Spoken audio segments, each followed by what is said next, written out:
I've made a wonderful set. Both the top and the bottom are made out of knit fabric. I feel too comfortable to be looking this nice. There's a very practical segment about matching checks. Hi sewing friends, I'm Karina from knittingpinsandneedles.com. Welcome to this channel that is all about sewing, limitless sewing. Thank you for being here today. Now this week you are going to see me pretty much every day. We're full on to Black Friday sales over at your favorite pattern companies. Each to Stitch started its Black Friday sale today. It goes through Monday the 1st of December. I've been with them for like 7 or 8 years as a pattern tester and affiliate. A little bit after that, I think I started in 2019. Love the brand, love the patterns. This beautiful dress that I'm wearing here is one of them, and you're gonna see it later styled with what I made brand new. 30% off the site, except for the latest 3 new patterns, which is the Iguazu top, lovely cowl neckline top, the Oreo jacket, gorgeous, and Clemente top. I've made all these recent 3 patterns. Those are 25% off, but the whole rest of the website 30% off. If you use my affiliate link, you don't pay anything extra. It's just that I get a small commission back from Kenneth, who owns and designs at Each to Stitch next month. Just one way that you can support the work that I do here on YouTube. If you've noticed, I don't do sponsored videos. I don't put ads in here. You know, it's just sewing.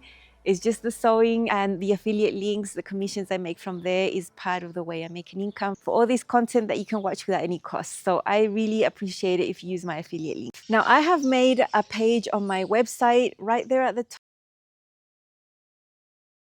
top. I'm going to show you how that looks, where it says Black Friday sales, and I'm going to be putting all the information that you need to know for each of the brands that I'm participating in promotion, so you can have like a one-click place where you can find all the information instead of hopping around and trying to find it. And I'm only promoting the pattern brands that I am an affiliate to, just as an asterisk. Now this is not going to be just a show and tell. I'm going to show you my set. Obviously it's beautiful. It was a labor of love, not the sewing, the cutting, and it's because I decided to use a double knit with checks on it.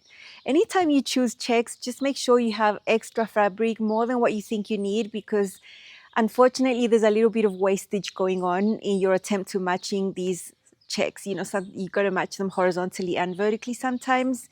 If your garment is simple and the front and the back are on the fold, it's more about matching the sides than anything on the front here. In this case, the pattern I've chosen does have a center front placket, which means I had to match that as well, and the vertical checks also needed to make sense. So the pattern I chose to highlight here, that is from Each to Stitch, is one I made at the end of 2024, around a year ago. Absolutely love it. It's the most beautiful thing I've ever made, and I've got a set with it as well. It's a Teifi cardigan. Now it's not a typical cardigan. I see this more as like a jacket. Even though it's for knit fabrics, it's much more shaped. It's got a beautiful bust out there for the full bust option. It's got quite nice shaping, a beautiful collar, a little lapel there, tiny one. The placket is integrated onto the center front piece. All you need to do is interface that and fold it in. One piece sleeves, patch pockets here on the chest, flap if you want to. So beautiful. You're seeing my previous version. Last year I really loved this beige tone with navy, so you see different types of things underneath with navy. I also styled it with a black dress, you know, different colors. The jeans, the Eddystone jeans from Each to Stitch, beautiful as well. And now have a look at the set that I have. It's a wrap skirt. This skirt is from Pattern Emporium. No, I don't match my sets to brands sometimes. It just depends on timing and amounts of fabric and styles and everything. So I love that, and I always knew that I wanted to make another set like that, maybe the different skirt, but the cardigan itself is perfect on the top. You feel so comfortable that it almost feels unfair that you feel so comfortable while looking so smart. You know what I'm saying? My sizing hasn't changed since last year. I can fit the same size, so that was helpful. I didn't have to do anything different. I still have my pattern pieces with my pattern adjustments. I've got a size 10 bust, full bust option, blended to 12, waist, 14 hips. There's a shorter version on the pattern. I'm just doing the longest one there that reaches my mid hip. So all I had to do in this case was worry about matching these checks with the fabric that I chose. So that is what's going to go on the top. Now I'm changing the order of events a little bit because I think it makes a bit more sense to see the garment first and then see at the end how to match up the check. So this is the one I've made right now. It's a double knit. You can see on this side, it's got that type of texture. It's sort of like two knits into one that are like blended into one, because this is actually weaved like that. There's black and gray threads, so this is not printed on the fabric, if you know what I mean. It's got the same feel and texture as Ponte Roma. It's just a little bit different, and it's so lovely. Now you're gonna see this over here, the placket on the inside. I wanted that to be folded in. Now in the pattern, it's just normal, or you can bind it. But in this case, I didn't want any contrast in here because I feel the contrast is enough. You know, it's quite sharp between the light gray and the black. So I wanted this super clean. So what I did was add 1/4 inch to this so I could fold it in and top stitch. So let me show you in a couple seconds what I did to the pattern piece. Super easy. The Teifi cardigan has an integrated placket, which means it's interfaced and then just folded in. Now the edge for this specific fabric, which is a sweater knit, quite fuzzy, I was able to get my serger thread to blend in and sort of sink into the fabric. You can't see it at all. And with the fabric I've chosen now, this finish with the serge edge is going to look horrible. I don't want to bind it either because I think that's bulky and it would be too contrasting to the print on my fabric. I want to add to this placket 1/4 inch so I can fold it in and then top stitch. And I think that's going to be the neatest way to finish this that I have over here. I have my integrated placket right here. So this is the section that would be interfaced. I'm just going to extend it here by 1/4 inch. And so I've just taped some paper underneath and I'm going to draw that 1/4 inch extra that I'm going to have here to fold under. And it's still going to end up the same width. My placket's not going to end up narrower. And it's all just got to do with my fabric choice. I think if I bind it in black or anything, it's just going to be too much contrast and I'm not a fan of that. I want the placket when I wear it, if it opens up, to be super discreet. So that is my choice for this version. This is all personal preference and it's all got to do with fabric choice. If I was working with a solid, I would probably want to fold it in as well. So it all just depends. So I'm not going to change anything. It's just that this is a little bit wider and then I'm going to be able to press this in, fold it in, and that's going to be how I finish the edge of this integrated placket. Now in the original pattern, you have binding that finishes off the inside of the collar.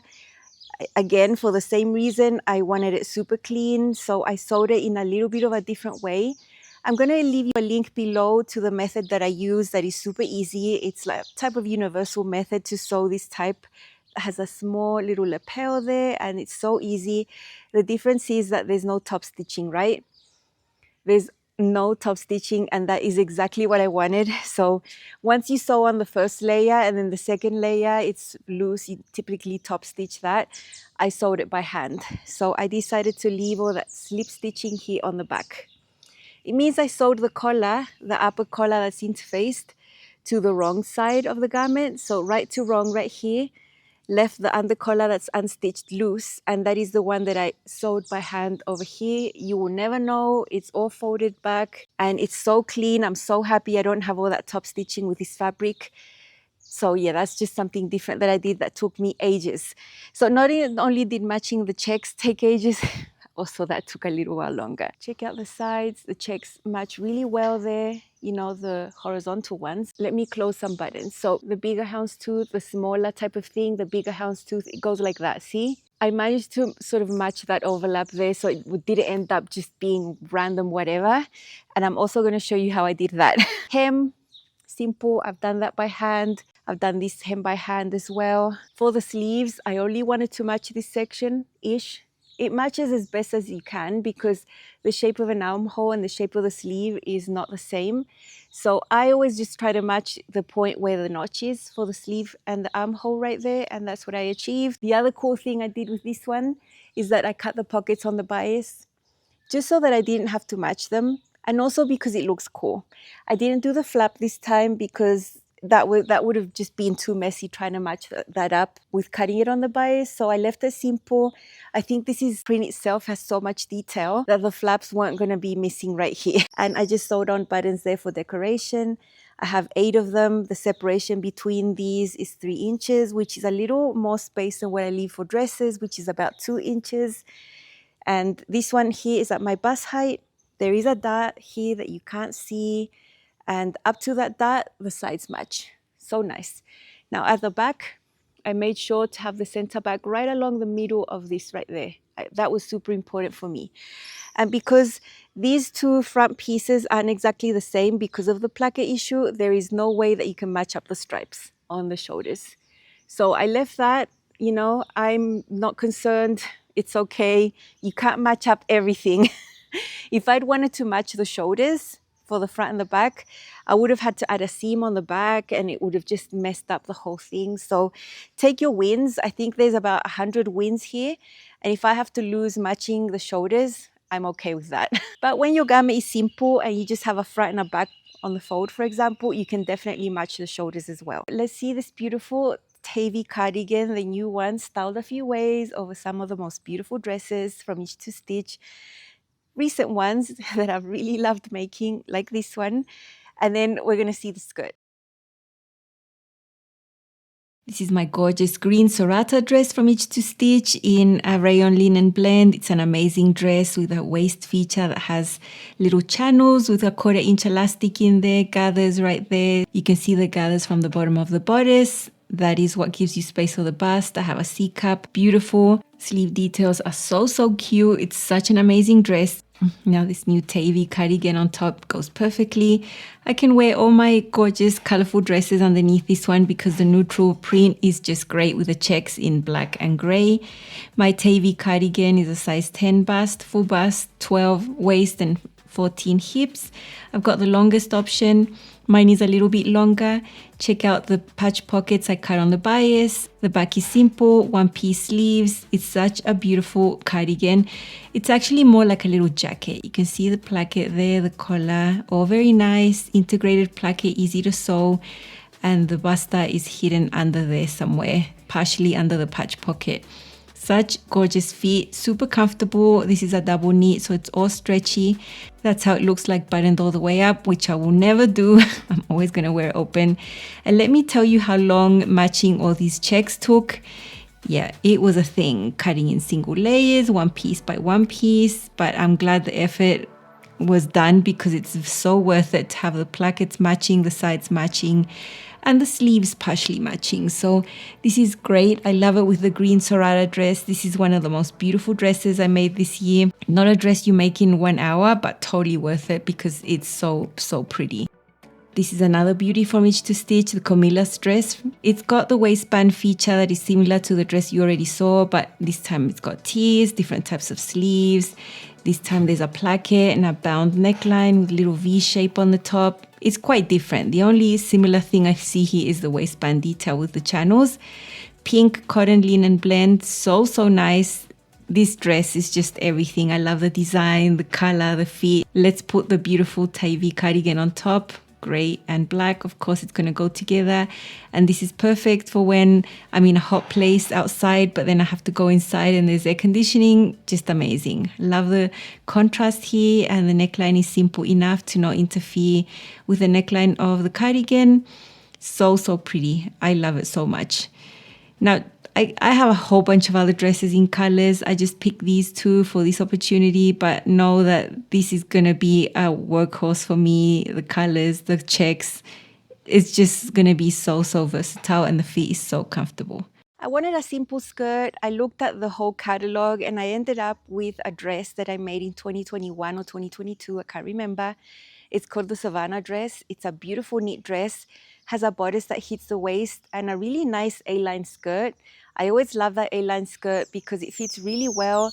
It's right at the waist. It has just enough volume to skim over the hips and not be too full. It's not a pencil skirt, it's just right, and the perfect volume for this type of fabric, the double knit. I also wanted to cut my fabric on the bias just for visual reasons, because when you cut a knit like this on the bias, it doesn't behave like a woven. It's not going to look nicer and drape nicer. It just doesn't do that. Knits don't do that on the bias. Whenever you want to do that on the bias with a knit, it's just because it looks nice. That was my goal here. So I knew I wanted something not too full because when cutting this on the bias, I knew I was going to use so much material. So that is the skirt that I decided to use just on its own without the bodice.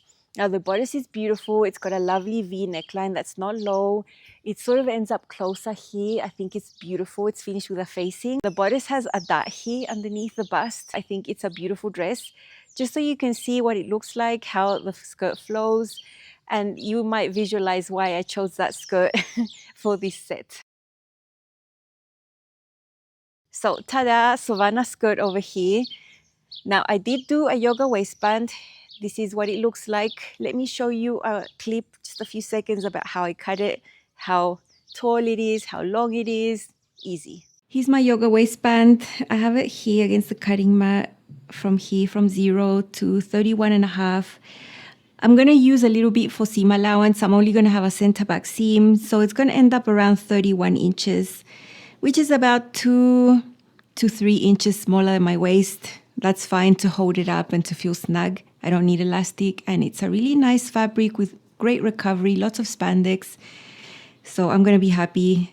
Super easy as always. I'm just going to sew that, open it up, and then fold it onto itself. So I have a round thing that I'm going to divide at the waist in 4 and sew on the top. So it's just a rectangle basically. I always do the same thing. It's always 15 centimeters or 6 inches, always the same.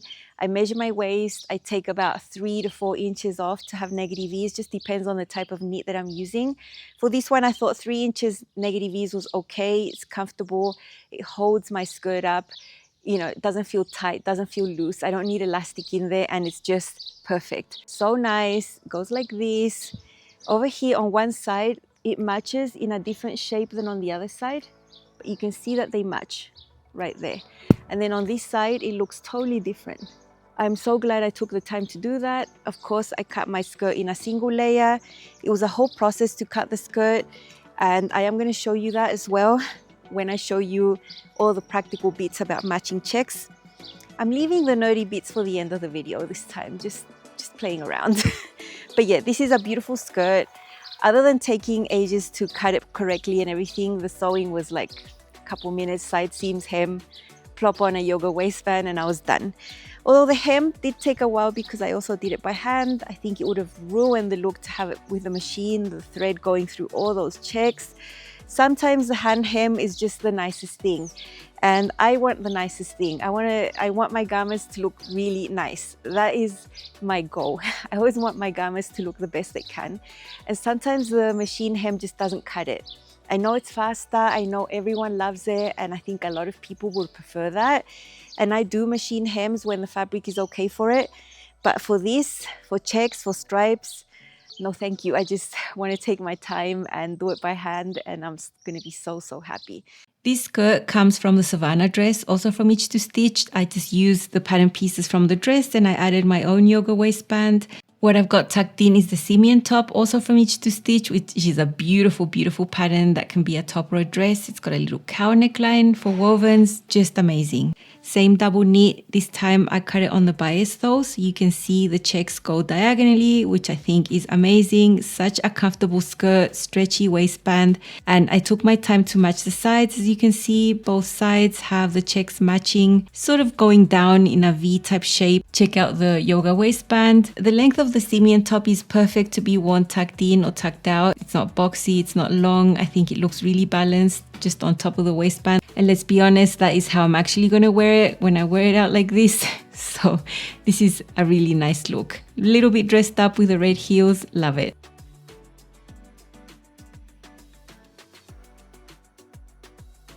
I made this sweater using the Tustin dress pattern. I just made it shorter, and that's how I got this look. It's a really interesting dress with ties on the side. It goes all the way around the back. It's just very pretty. And because it's like a shaped sweater, because of the ties, I think it goes beautifully over the skirt.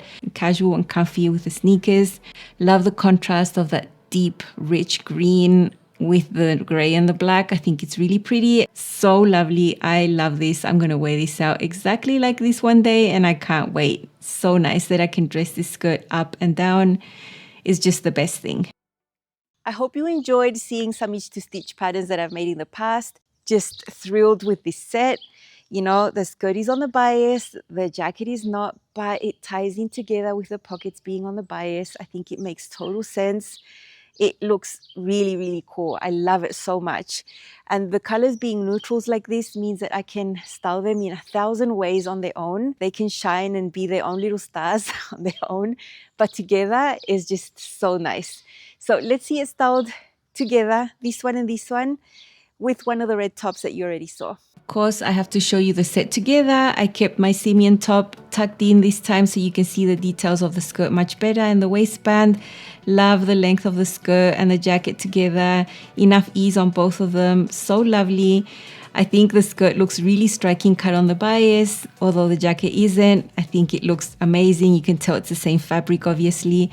And it ties up with the pockets of the cardigan that are cut on the bias. So I think it comes together really well. I had the vision of this coming together once I chose the fabric, and I'm just so happy. All the extra hours that it took me to cut this out, both the cardigan and the skirt, totally worth it to have a beautiful, beautiful set like this in these amazing checks that are gonna be workhorses for me. Love them. It doesn't matter how long the cutting took when you get something like this that is just what I dreamed about. Now for the nerdy bit about matching up everything. Because this is a garment that has two separate fronts, I need to cut the fronts in single pieces. Whenever I'm cutting something with stripes, or in this case checks, I cut the front in a single layer, but I don't just cut it normally like I would other garments. So if this was a type of fabric that had no print or was a solid, I would have two layers underneath here to cut my front piece. It's just one layer here. I have already interfaced this area because there's an integrated placket there. It's not that everything that I want to match has this, but that's already there. And now I'm going to cut this out really nice and accurately. And this is going to be the base for me to match up the checks on the side seams for all the rest of the pieces. So you can see the wrong side is just a gray color here. And then the checks are just on the other side. So I'm going to use this single piece, this front, as the pattern piece to cut my second layer. There's also one thing to consider, that we have a placket that needs a little section that's interfaced. So it's going to be done in sections. Maybe you can see my layer of fabric right here. This is one layer of the front. Now, other than matching up my stripes horizontally on the side seams, that is actually quite easy. I also want to match how this looks like. You can see if I fold this away, I want this to cross over, you know, where the buttons are going to be with the same distance that we have here from this check, that check, this check. So that is a little more difficult. So to achieve that, what I did with my first piece was to fold away where the placket is supposed to be and then put this on top to make sure at that fold, I get the same distance here, here, here, there. So this is how I know that for this second layer, this is my reference. So let me get my pattern piece. I'm not going to use the pattern piece, but it is a reference. I have folded away the placket. I have my buttonhole marks, and that is what is supposed to match this fold that I have there, because that's how it's going to cross over. So right there, I have a buttonhole mark that's going to match. It's going to be right on top of that fold that I have there, on that side and on this side. So having that correctly placed, now I have this fold over here. I'm going to put a pin here so that I can match that fold to the layer underneath. So this fold, you can see, now it's going to be right along the pin, and I'm going to put it there so it's a correct distance everywhere, matching up all of these checks so that it's basically a mirror image of the other one. So from here, I'm going to fiddle as well until all these checks are exactly the same. Right here, everything's really neat. Okay, here I'm ready to cut this way. I'm not ready to adjust this like that yet, but at least I know I'm in the right check this way. So that was that fold I had. I made sure that is the same distance to that first check that we have there, the same distance up and down. It's super neat. Then I extend this again, and now I know where to cut vertically. I'm going to cut that a little below what I need, just so I can go to the iron and fuse that on. I'm going to fuse that on. Then I know I'm all right. And then I'm going to adjust this up and down to match up these checks the horizontal way.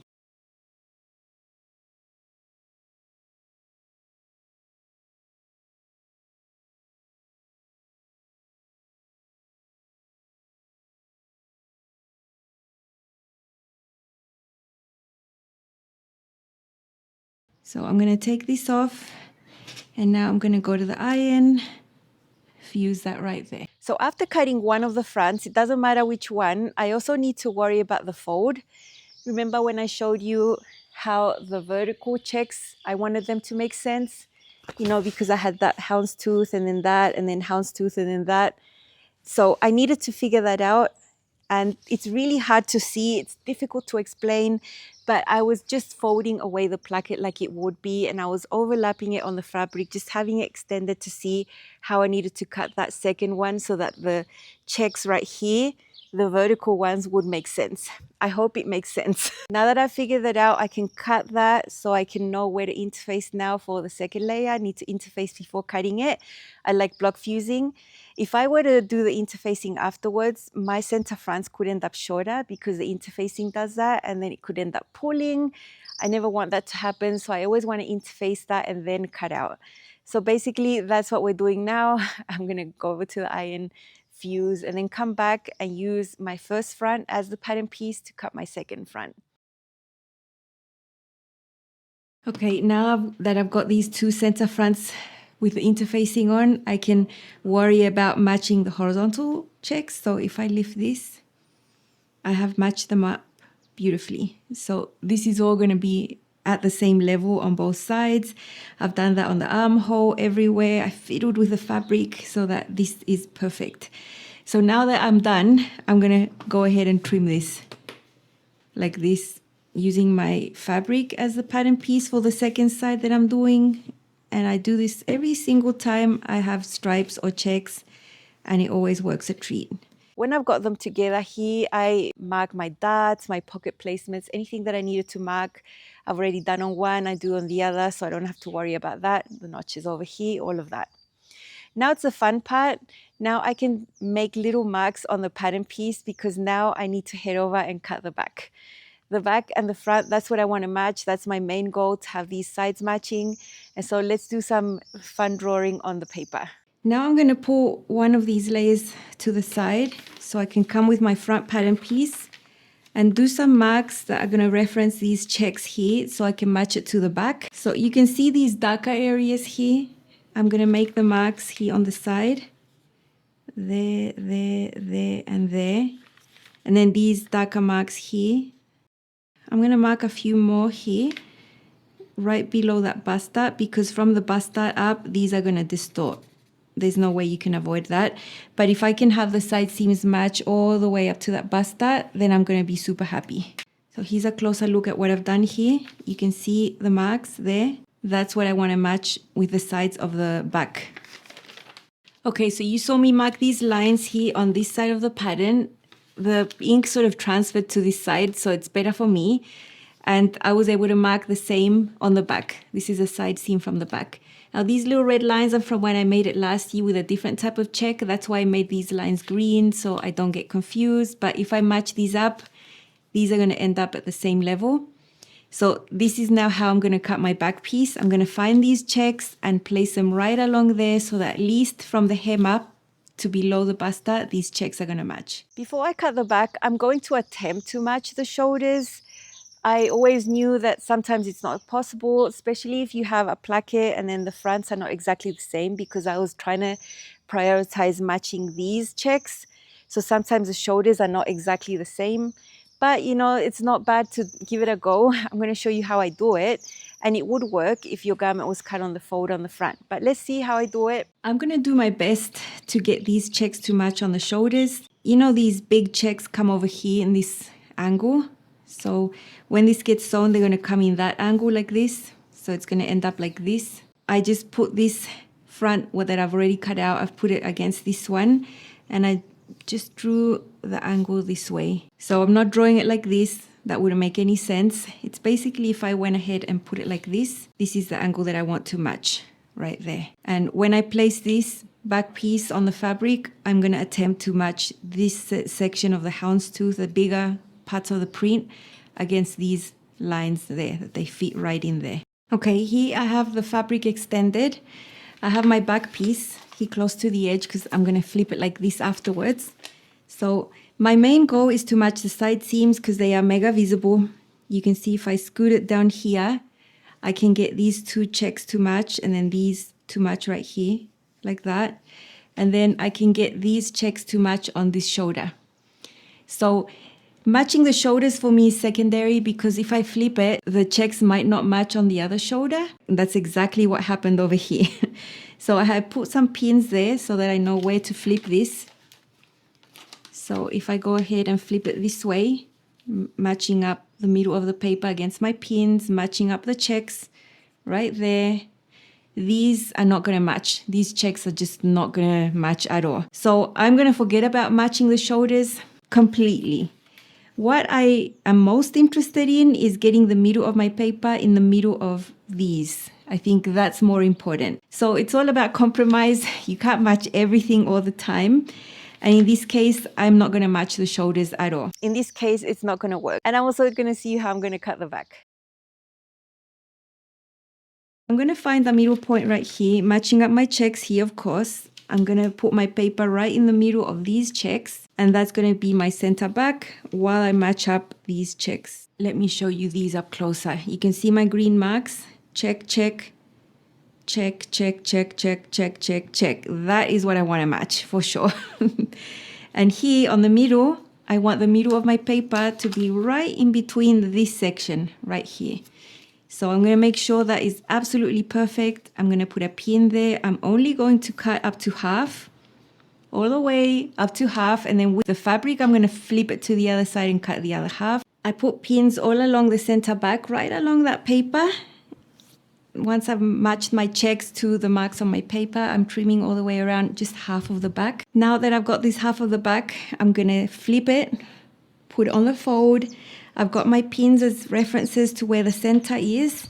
I'm extending it super nice and flat. And now that I've got it like this, I'm going to check these and shuffle them around slightly so that they end up in the same level.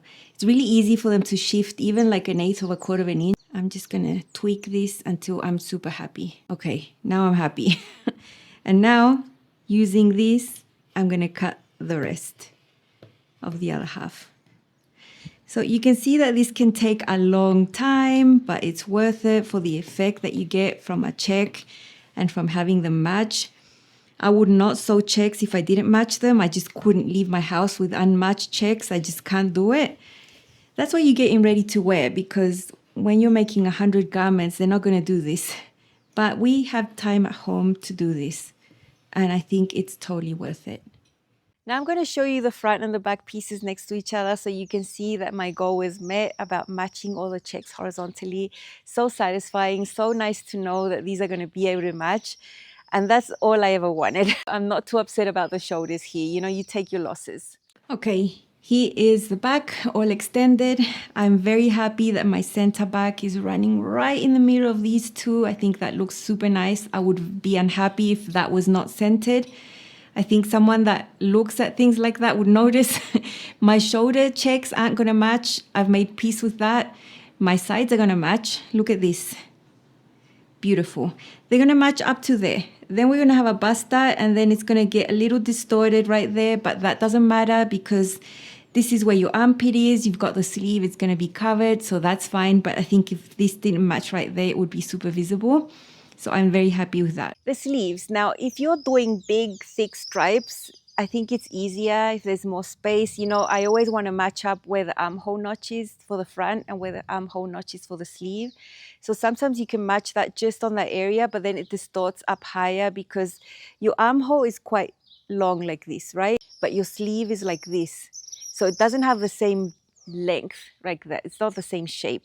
So you can match that partially. I'm going to show you how I'm going to do the best that I can to get that to look best as it can. Okay, the last step of all this is trying to match up this check to go along this part of the sleeve right here. So this is the front. This is my front armhole. I've got a pin marking the notch for the front right there. And then I've just made that mark longer so I can see it. I folded it in by 3/8 so it counts for the seam allowance.